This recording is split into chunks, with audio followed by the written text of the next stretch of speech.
Hello. हां sir. हां जडाड sir बोलत आहेत का? अच्छा सर, मी नेहा बोलून राहिली. हां हां.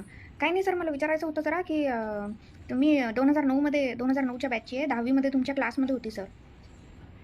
हां हां बरोबर. हां राष्ट्रीय शाळा, हां बरोबर. तर मला हे विचारायचं होतं जरा की ते तुम्ही गणिताचे फॉर्म्युले शिकवायचे ना आम्हाला, ते मला एक विचारायचं होतं की A+B² नाही नाही नाही, हा गणिताचा फॉर्म्युला होता जो तुम्ही आम्हाला दिला होता. तर मला विचारायचं आहे की A+B² या फॉर्म्युल्याचा उपयोग काय होते? हो ना, तो 10वीत झाला ना, आता तिथून पुढे. हो का? नाही का, याचं काहीच वापरू शकत नाही? बरं बरं. मग अजून एक फॉर्म्युला शिकवलता तुम्ही की सांगतो ना, sin² + cos². याचा काय उपयोग होते सर? नाही का? हो ना, 10वीत तर केला ना तो, त्याच्यानंतर काही त्याची गरजच नाही पडली आम्हाला. हो, तो उपयोगातच नाही आला ना नंतर पुढे.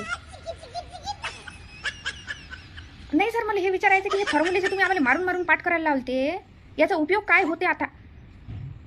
मुद्दा हा आहे की मग ते फॉर्म्युले तुम्ही एवढे मारून जोडून कायले शिकवते आम्हाला? आमच्या मायबापाला बोलावून आम्हाला कल्ला करायला लावत जास ना तुम्ही, शाळेत आणायला लावत जास ना. त्याचा उपयोग तर काही होत नाही, मग एवढे रट्टे मारून पाठ करायला लावते तुम्ही आम्हाला, म्हणून विचारू राहिली मी याचा काय उपयोग आहे. काय बाबा, खरंच तो जिंदगीत बी उपयोग नाही झाला त्या फॉर्म्युल्याचा आम्हाला.